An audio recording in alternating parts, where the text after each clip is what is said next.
One of my favorite targeted species has always been flounder. Bigger the better. That's why I've headed east in the dead of summer to fish with Captain Scott Lum offshore of Port Canaveral. This is where the hefty southern flounder lives, and at this time of year, it's where they congregate in large numbers. The Doormat says welcome, folks, so let's drop our lines for some awesome action.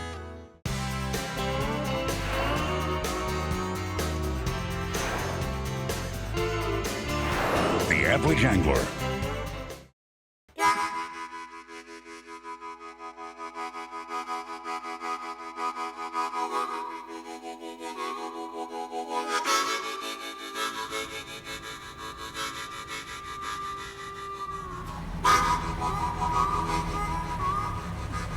Scott, what's our bait of choice today for the flounder?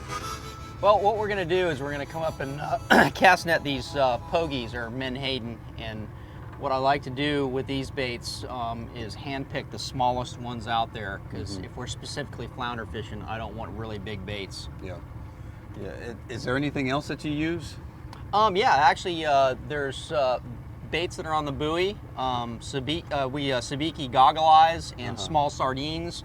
And a lot of times when we cut the flounders open, I always like to look, we'll see what's in their stomachs and kind of get an idea of what they're eating. And a lot of times it's the baits that are on the buoys that they're eating. Inshore, they would probably target finger mullet, but out there, they're not going to find that. Right, but the finger mullet work great out there. I mean, you show up with a well full of finger mullet, they work really good. I like a narrower bait. The pogies are more round shaped and a little bit wider. So the flounders tend to bite their bait and chew on it before they eat it. That's why the old saying, you know, old timer told me, when you get a flounder bite, you smoke a cigarette, and when you're done smoking the cigarette, you set the hook. So they chew on it till it's dead, and then they swallow it. Unless the bait's small. If the bait's small, they'll swallow the whole bait, and that's why you get better hookup ratios with smaller baits. All right, you take the cigarettes. You have a couple of cigars? Here, I'll take the cigars. Okay, sounds good.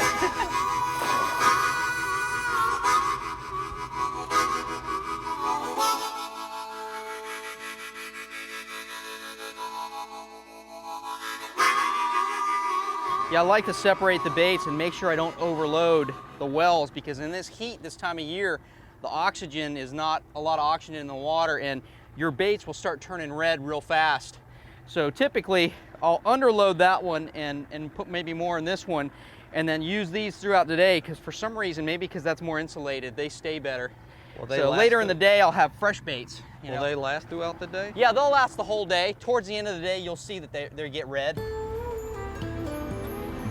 Scott, the last time I flounder fished off the coast was way back in Sebastian with Ed Perry off the boardwalk.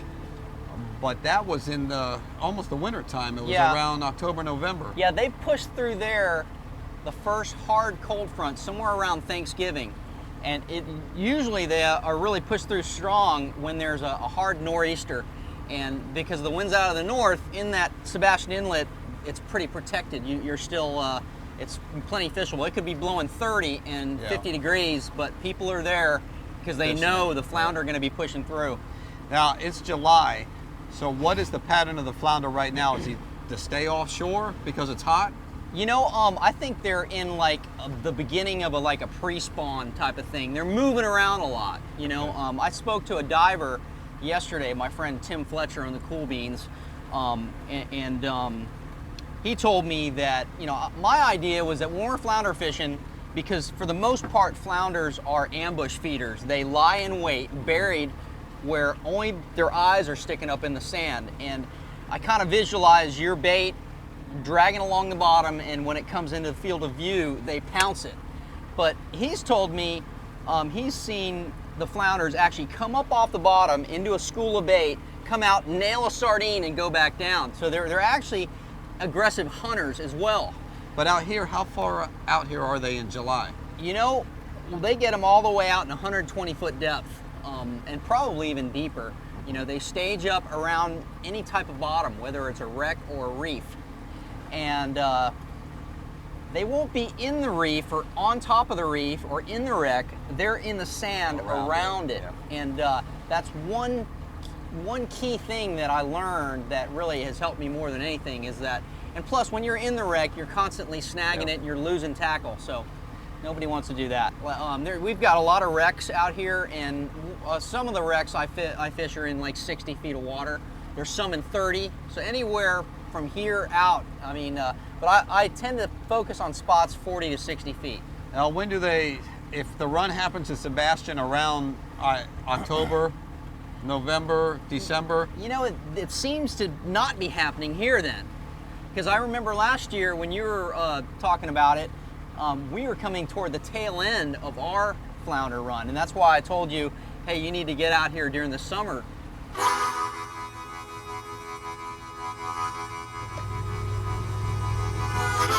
How far are we going? About, the first stop is about under 6 miles.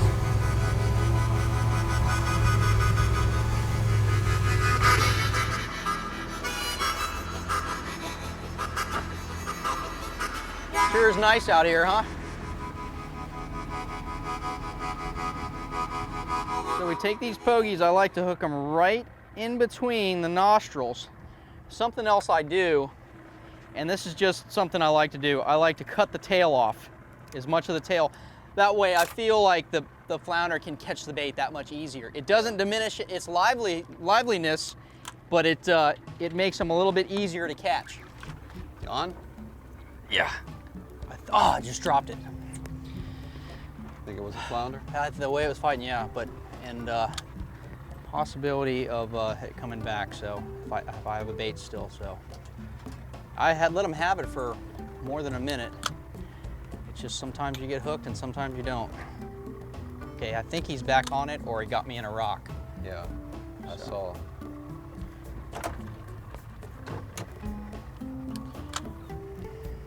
Eat it.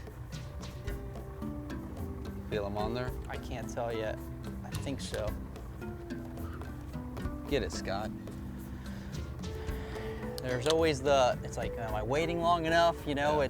It's flounder fishing is like something about it is awesome. I love it, and other parts is frustrating.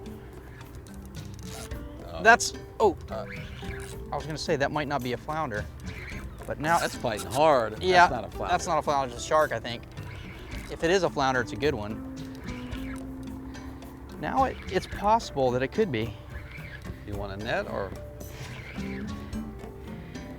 Let's see, I think it is fighting like a flounder now. Can you want? put your rod in the rod holder and grab that net? Yeah. There's a Velcro thing that's holding it on the other side, out in the front. Yep. It might be a shark now. It seems like it's pulling pretty hard to be a flounder. Yeah, it's a flounder. It's a nice one. Hurry up. All right, I'm here. Click it. Okay. Wow, look at that. Southern flounder, and I got your line, by the way. Just get them. We'll get your line out in a minute. Lift straight up. There we go. Oh, that's Whenever you lift the net, pull it straight up, not like that. All right. Back up a little bit. Just get them in the boat. Drop the net. There. Woo! That's what we came for, buddy. Get it out of there. Woo, beauty. Yeah. Good job, Scott. And you got one now too, Glenn. Huh? This is your fish. All right. Get tight, stay tight. I'm Keep tight. tight. I'm tight. Yep, that feels like one. Net. Wow, look at that, folks. And then when you pull any fish up, as long as it's not going to flop out, I pull the net up like this. Yeah. It's less likely to bend the handle of the net. Both of them were probably in the same area, huh? Yep.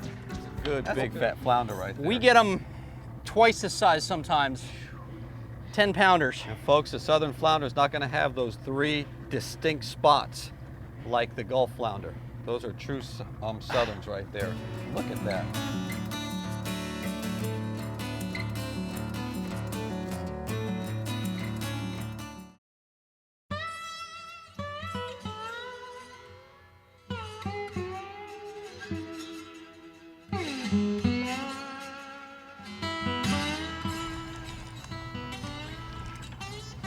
I think it was. I'm pretty sure it was. I let him eat for 3 minutes. I mean, it hit it right when I got to the bottom, and I didn't want to say anything because I figured I'd jinx myself. Yeah, if we were using finger mullet or something, our hookup ratio would be up it'd be greater. Are you jigging it? Well, no, I every now and then I kind of just lift it up off the bottom to feel if I have a fish, you know. And but I kind of just lift it up and bounce it down a little bit, not a lot, because the other thing too is it may make them to where they see it. Yeah, my bait's gone. That's the only bad part about dropping back when you get a bite is you don't know if your bait's there, but if your bait still is there, there's a good chance that he'll come right back for it. You got one. Uh-oh, that's a good one? I hope so. But once I feel like he's hooked, I back the drag off because sometimes we get him all the way up and he's barely hooked. Just lift up real slow and lower and gain the slack you're creating by dropping the rod.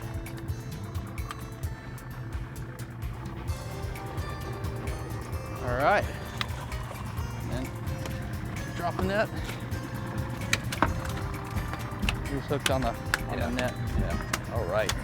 There he goes. Yeah. It's big like the second one. I think we got a little bit of a run going, Scott. We're picking at it, but we're getting picking there. at him, exactly. There we go. There we go.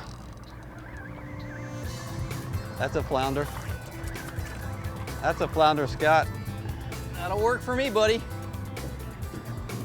My two fish have come from just putting it in the rod holder. Yeah, I was just gonna say, I was telling you, man, the rod holder works pretty good. It sure does.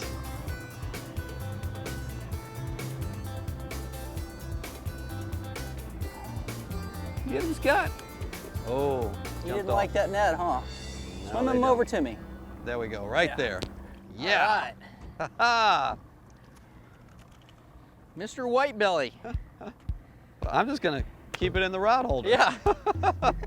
There's a little less operator error when you have it in the rod holder. It's a lot smoother, it goes a lot smoother. And the catch, a lot more catches with me not holding the rod at all.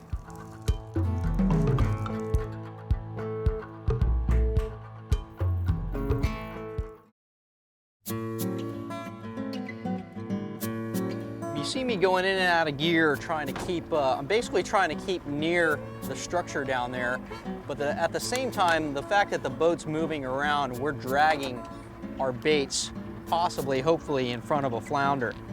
You know, depending on the day, we may have a heavy current or heavy wind or both, and when it's like that, it's almost impossible to fish it the way we're fishing it now. I have to anchor up, but when there's no wind like this and it's kind of light current, it's a good tactic because we're actually covering more ground by dragging around like this.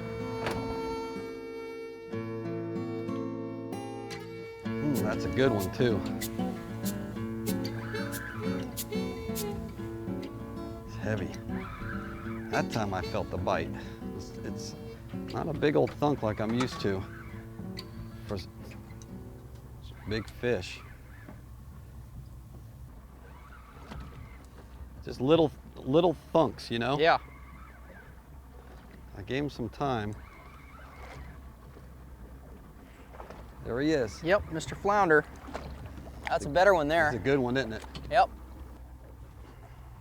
Nice. That's a good one, Yeah. Glenn. All right. All right, Scotty. Yeah. Ha ha! That's a good one. That's With what no help from the rod holder. That's That what- is a beauty. That's what we came for, huh? Yeah. Woo! That's a halibut. Right? Uh-oh. I don't know if it's a flounder. If it is, it's a good one.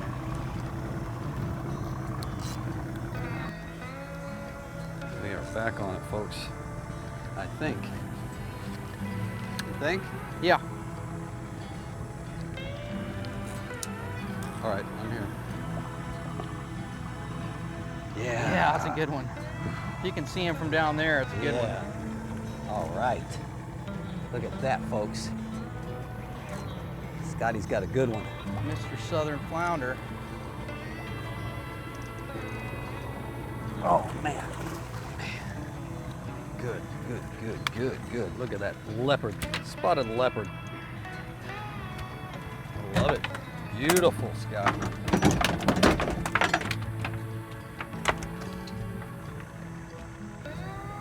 Uh-oh.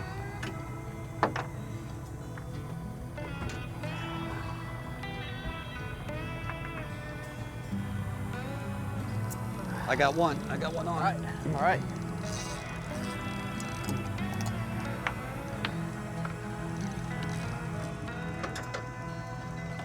That's what we came for. Yep. Southern flounder, Space Coast style. I'll put this in the box and get the net for you, buddy. Yeah, 'cause this is a good one too. I got you. Oh, Oh, good. You got somebody's somebody's line. I got somebody's kingfish rig. Yeah. Oh, it just sunk. All right. What's been happening most of the day is that Scott gets one, and then I go to help him, and lo and behold, another one tags me with the rod in the holder. He's got plenty of time to eat it too. Look at that, beautiful. They're like leopards. All that camouflage, perfect ambush predators down there. Sizable, good quality fish, Scott. Yeah. You're the man, Scott. Get him. Are you hooked up already, Scott? Yeah.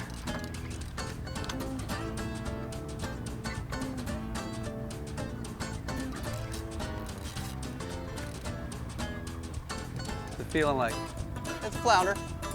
It's doing the shake, shake, shake. Doing the shimmy shake. that means I'll have a flounder in a minute.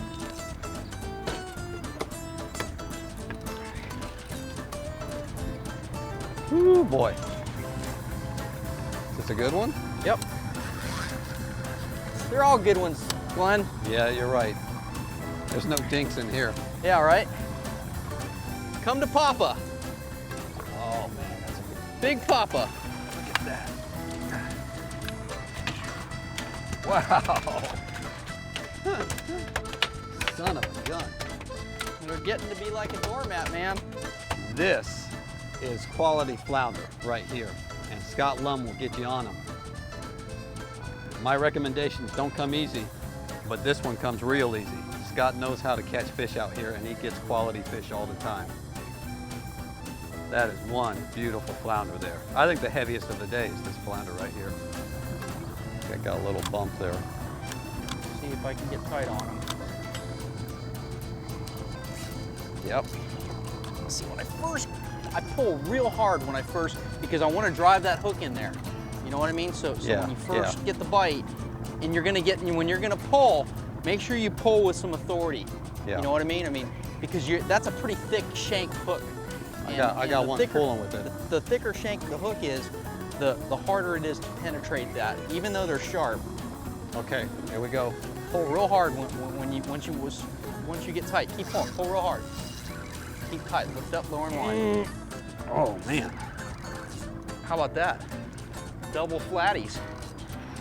You know, Yeah, you know what we're gonna have to do if you can hurry up and get yours in the net. Ah, it's off. It came off. I was gonna say Drop it back down. we would have to do the double scoop. Oh, Oh, wait, my bail opened, so I think I still got him. you got Yeah. him, you got him. That scared me. Here, hand me the net. I'm gonna leave this out here where that one was. Here, I got it. All right.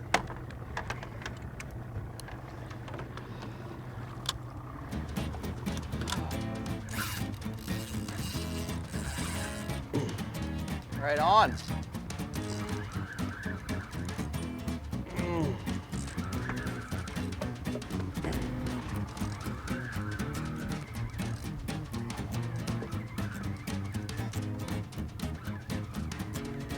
There it is. Yeah. Got Bite's still Glen going the on. Flounder Man Pla, Yeah. and I guess maybe I should get him in the net before we lose your fish, huh? All right, hold on. That's a pretty good one. Yeah. He'll keep. Here he is. Keep a Oh, little bit. Come bring him toward me. there it is. Lift a little bit, because what happens, lift. What happens, that weight gets stuck in the net. Yeah, yeah.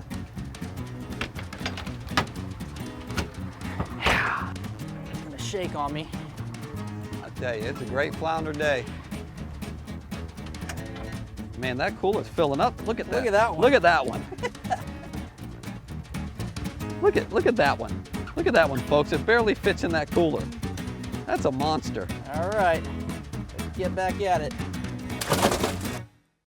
Bob Shireling leads off this week's email bucket with a 27-inch gag grouper he caught while trolling the Tampa Bay Ship Channel. Michael Williams is next with a 15-inch sheephead caught off a dock in Bel Air Beach. Mike Dillon ends us out with a 26-inch redfish he caught around the mangroves of Bay Pines. Scott, that was an awesome flounder adventure. I counted 17 of them. I think we missed about 10 at least, Oh, I right? know. 3 right here, and the one that you're holding, those are big fish. Yeah, they got some thickness to them, you know? They've got to be in the 6-pound range. And you've caught out there in your areas 10-pounders? Yeah, 10-pounders fairly, you know, semi-common, you know, but the average I'd say are 4 to 8 pounds would be a more accurate average, you know, but Yeah. you know, we get respectable fish like this on a fairly regular basis.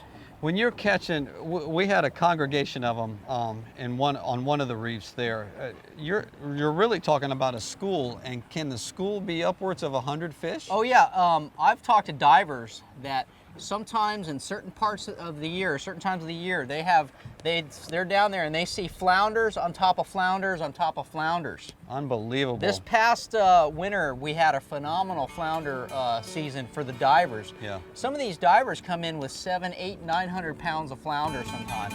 These are southern flounder. Do you ever get the Gulf flounder out there? I don't see too many of those. Sometimes we'll see those little 3-spot ones in here. Yeah. But you don't fool with those little 3-spotters. No, These are the we granddaddies. let those go and grow up.